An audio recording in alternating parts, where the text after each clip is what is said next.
All right. So Marcos, here's the deal. We're gonna talk about sports, and I want you to present yourself, bringing the topic to your presentation, just to create a link to it, and then we go ahead and keep going. Okay, so hi guys from YouTube. I'm Marcos. I'm a 47 years old guy. I'm married, father of two teenage daughters. Uh, I love sports. Since then when I was a kid, I loved sports. I used to play soccer, to play basketball, to play volleyball. But when I become an adult person, I stopped playing sports. I don't know why. Probably because I had to work, had to study, and had no time to sports anymore.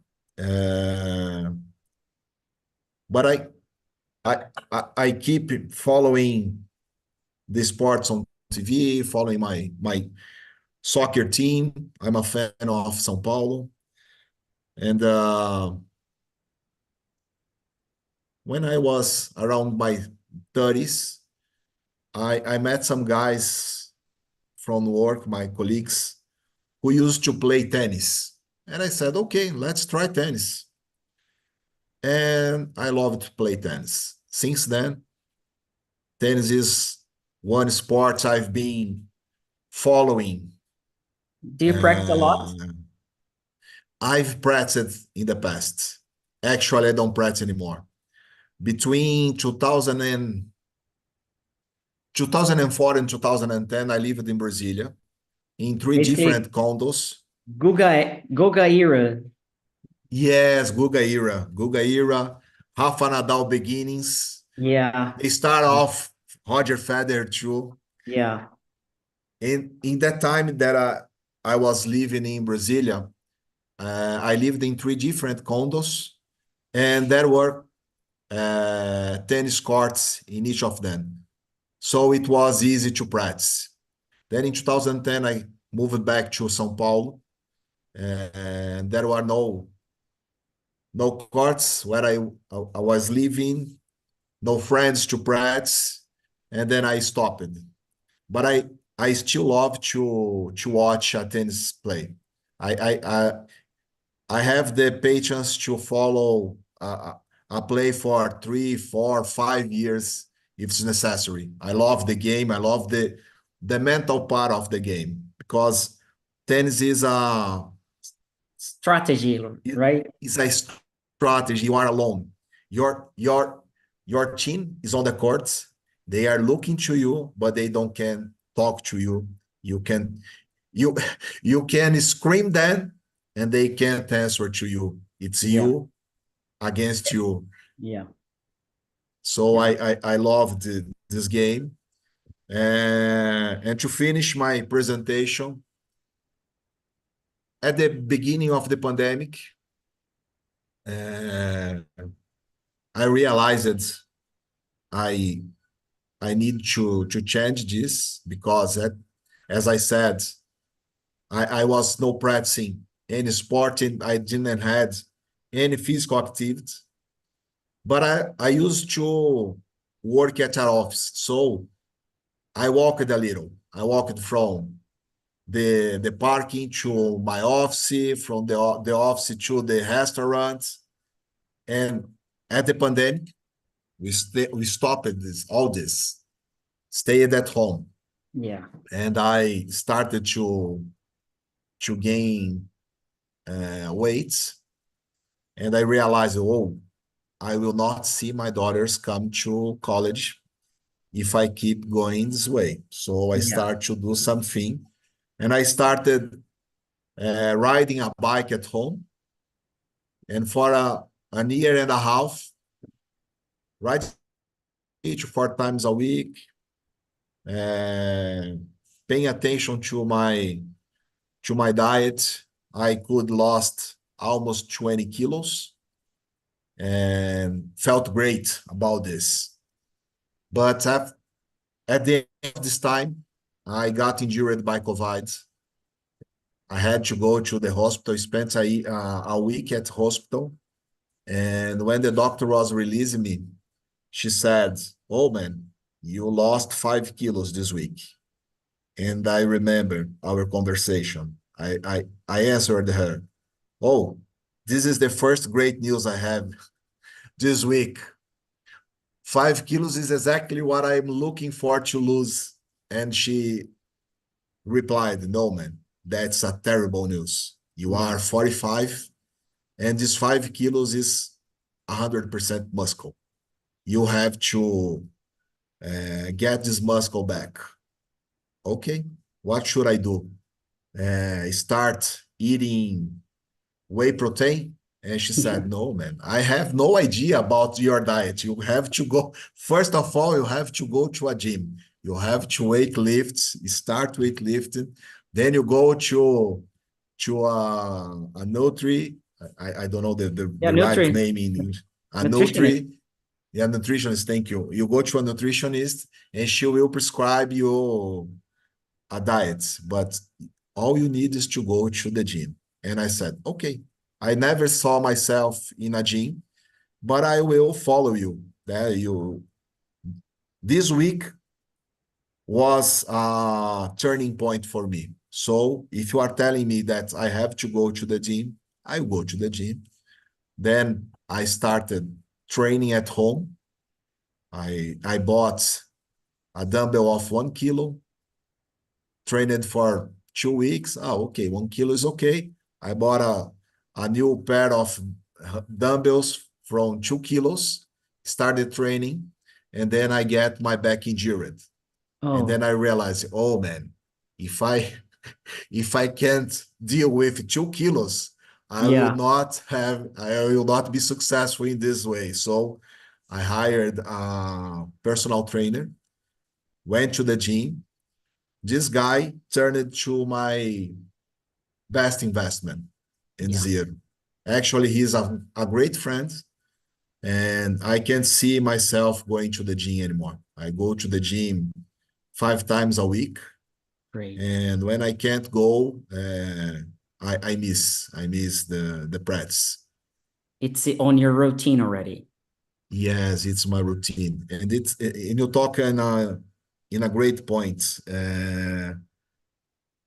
I always look for being more disciplined, to create routines. I love Atomic Habits book, The Power of Habits. I have read that, but this opportunity to go to the gym turned me into a more disciplined person, because I didn't like that. I was following a strict recommendation. And that was something very important. Oh, you wanted to get older with health, or you wanted to get older needing assistance? No, I wanted to get older with health. I wanted to be an independent person as much as I am actually. So you need to go to the gym. So I went. I didn't like it at the beginning. There were just pain. There were just awful situations. I looked to the right, and there was someone younger than me, thinner than me, dealing with more weight than I could. I was at the colorful dumbbells at that time. So, but I put at my mind, no, man, with discipline, you can create this routine and you will thrive this. And actually, I go to the gym and I'm really proud of what I could do. Yeah, and working out, gaining muscles, creating discipline, it's exactly what you need to do regarding English language. So it's pretty much like that. It's not about the technical skill. It's not about the working out. It's not about speaking English. It's not about coding. It's not about project management. It's not about any technical skill. It's about soft skills such as leadership, accountability, goals, settings, and focus. So why you're working out, why you're learning English and improving English, why do you want that? Why do you do other things? So when you look inwards inside of you, then you find the answer to go further, to go to the next step, next level. So that's what I do myself. So if I get stuck in something, what do I do is, what am I missing? What am I not seeing? And then I try to put myself in a different position, like let me look at myself from this side and try to picture me. Oh, what you're missing, why you're not improving, or like working hard, doing lots of stuff. So yeah, sports, it's my, like I used to run, swim, and biking a lot, triathlon, climbing, tennis, surfing, and everything. And sports is like, for me, it's the key for a successful career, you know? Nice. Yes. So This, please continue. yeah, and that's my question. How sports can put you in a different level, like, or not level, but to pursue your goals? How sports are linked to your goals nowadays? Um, I think this we can apply the same mechanism. You set a goal, you work every day, believing in a future results. If you compare today against yesterday, you will not see any any gain, any advance. But you have in your mind, as you said, I need to go there. I have to believe that in the past, that in the future, I will get what I want. And after 1 month, 2 months, 3 months, 6 months, when you compare to the first day, you see a lot of difference. You see a huge uh, improve in your activity. So I think that is the same when we in all areas of life of our lives. At work, when you have a tough project to deal, a tough challenge to get. At personal life, when you have to uh, raise your kids, educate them, when you have to create a safe space for your family. That's it. You will not see huge change from one day to the next one. You have to keep in mind this discipline. Oh, I will do this today, and I will do that tomorrow. And at the end, the sum of each day's contribution will give me what I'm looking for, because there is no silver bullet. I don't believe in this. Yeah, it's not like an overnight stand that's gonna change your life.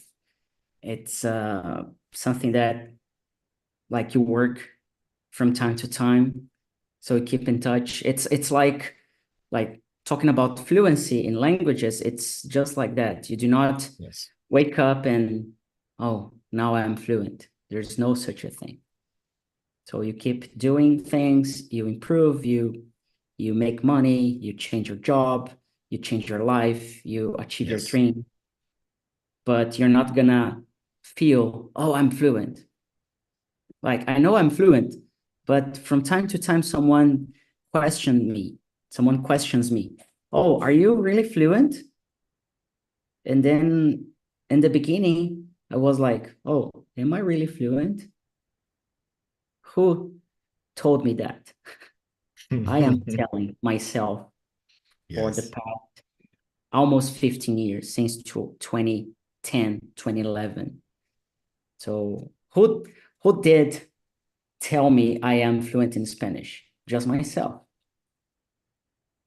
I tell people I'm fluent in Spanish, but my Spanish is terrible. But I make money out of it. I do business. I talk to people in Spanish. So that's what I'm gonna do in French. With French, within 12 months, starting September 30th or October 1st. Teaching myself French without the teacher, using the immersions, starting with personal presentation. Sports, create a routine to work out, a different city now.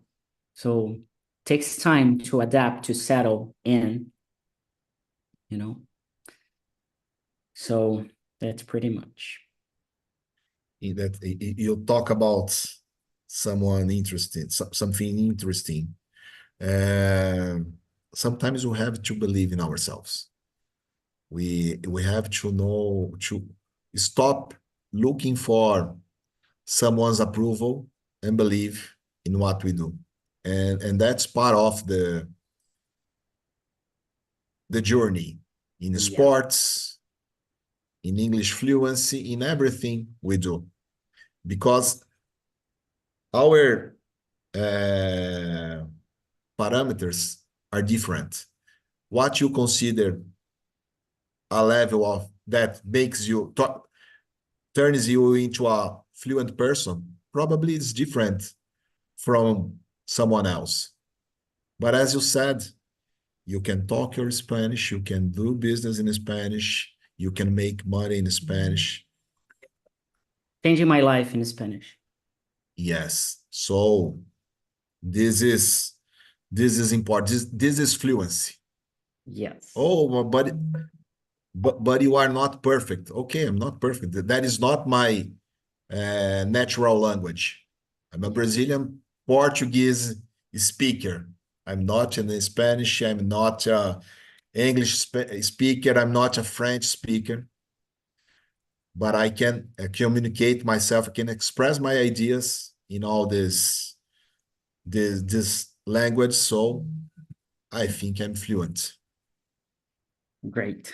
So, Marcos, we're gonna keep talking about this for next week. I'm gonna send you more details about this topic regarding this conversation we had, and I have already sent you something to study in our Okay.